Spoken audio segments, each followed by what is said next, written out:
Hello, everyone. Hello. I hope that you all are doing well. And staying warm and have everything that you need. I am coming on today. I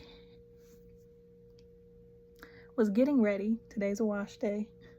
So getting ready to do my hair, but I was getting ready and these thoughts came to mind.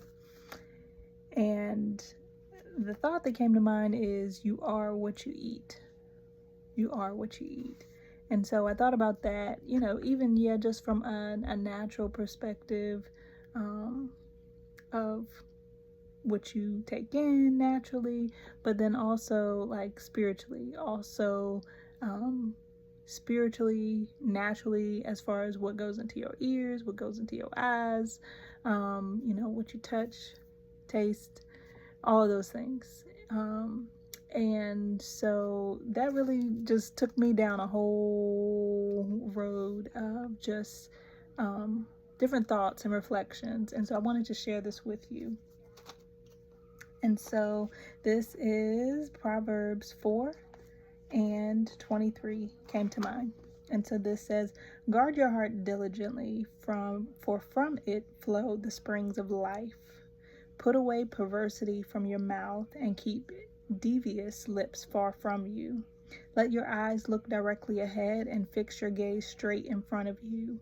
Clear a level path for your feet so all your ways will be firm. Do not turn to the right or to the left. Divert your foot from evil.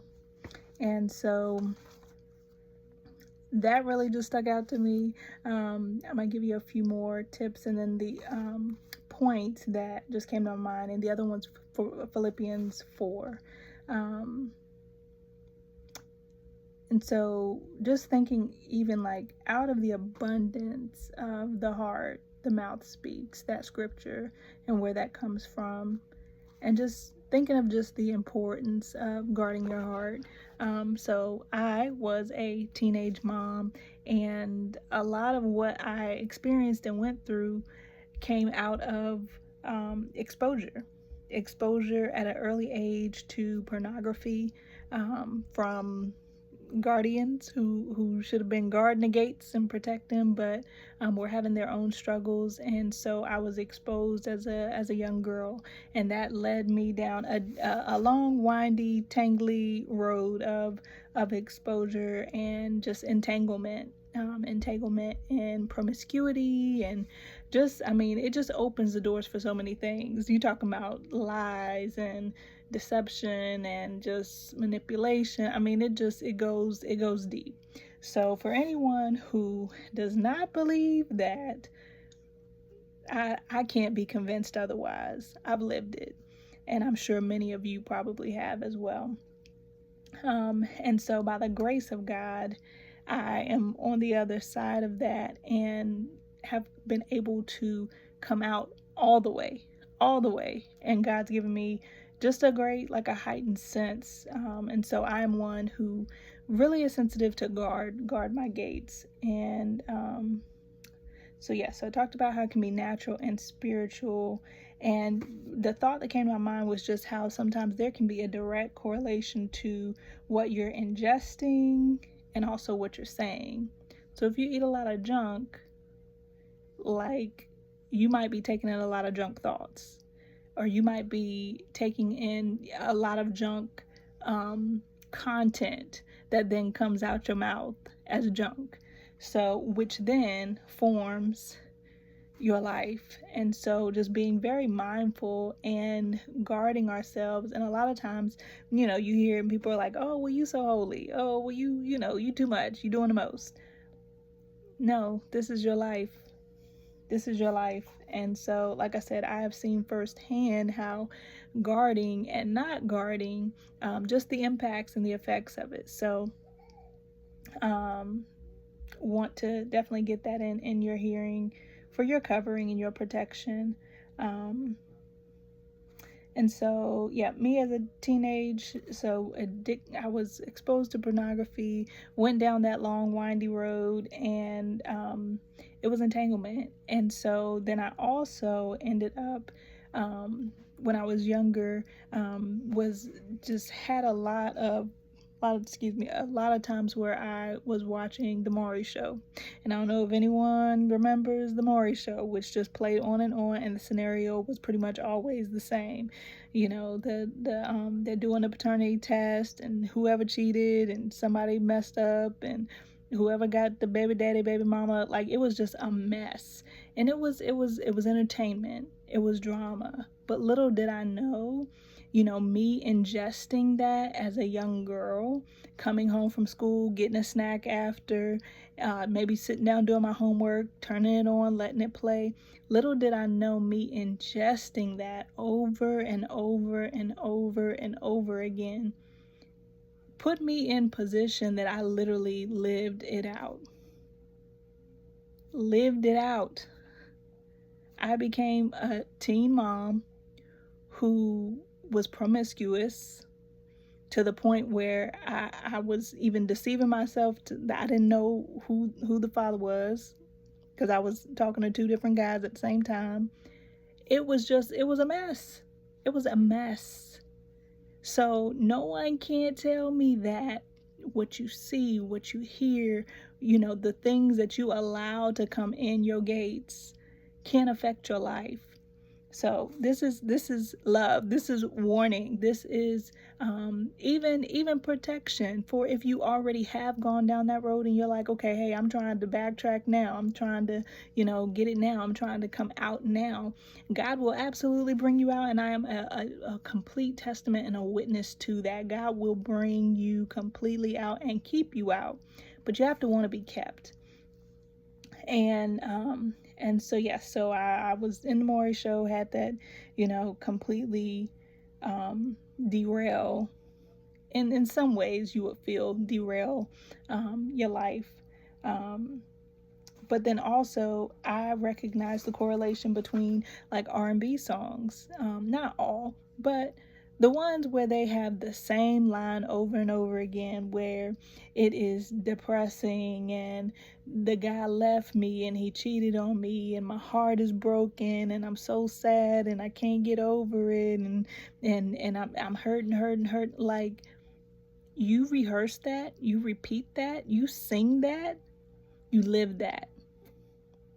Or you find yourself coming away from that song depressed, down, feeling bad, skeptical. Now you suspicious of everybody, and so I found myself living in that, where when I was younger, I stopped listening to, or just kind of pull back from listening to secular music. And then when I went back and tried to listen to it again, that stuff stuck out to me. So it was just so evident, like it just popped out to me, like, okay, this thing is real. Now I'm feeling down, I'm feeling heavy, I'm feeling depressed, I'm questioning everything because of what I let come into my ear gate. Even too, it made me think about even songs where people are mad and they're angry and they're, enraged, and you just hear that anger coming out of that song.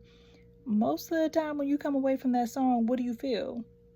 You feel mad, you feel angry, you feel hyped up in some kind of way. You're ingesting. So let's guard our gates, people. Let's be sober. Let's be vigilant. Let's be aware. And so so let's guard our life, guard our eyes, guard our ears, guard our mouth, guard our relationships. Let's guard every aspect of who we are. It determines the direction of your life. That was the other scripture, and so I'm gonna go to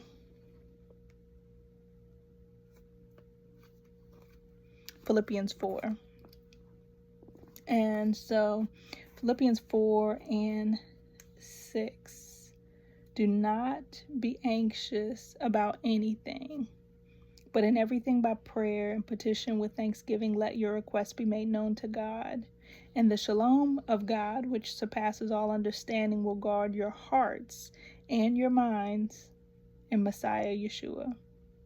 Finally, brothers and sisters, whatever is true, whatever is honorable, whatever is just, whatever is pure, whatever is lovely, Whatever is commendable, if there is any virtue, if there is anything worthy of praise, dwell on these things. What you have learned and received and heard and seen in me, put these things into practice, and the God of Shalom will be with you. And so I think that's a really good ending spot here. If you find yourself in a place where you don't feel that you have peace, or you don't feel that you have joy, or you don't feel hope, this is definitely the time to take inventory. Take inventory of what you have allowed to come in. Take inventory of what you're seeing, what you're hearing, what you're saying, and let's shore up the borders of your life. Let's cover the gates of your life, because it truly does determine the direction. Like I said, I was a teenage promiscuous mom, and me being exposed to pornography at a young age took me down a road of being promiscuous. Me watching Maury took me down a road of being a single mom with that same story of drama and trauma, and I don't know what's going on in my life.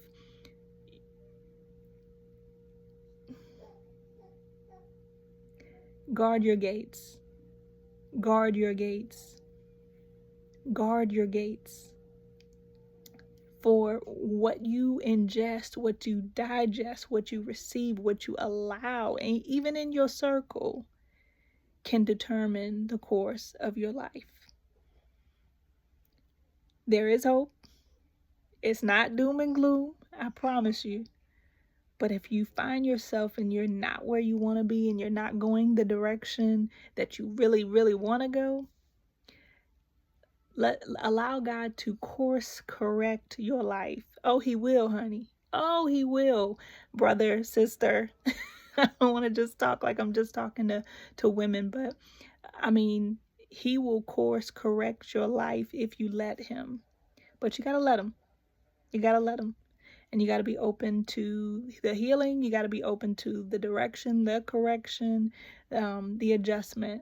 It's all good. It's okay. You're going to be just fine. Trust God. Lean into his protection. Lean into his direction. God bless.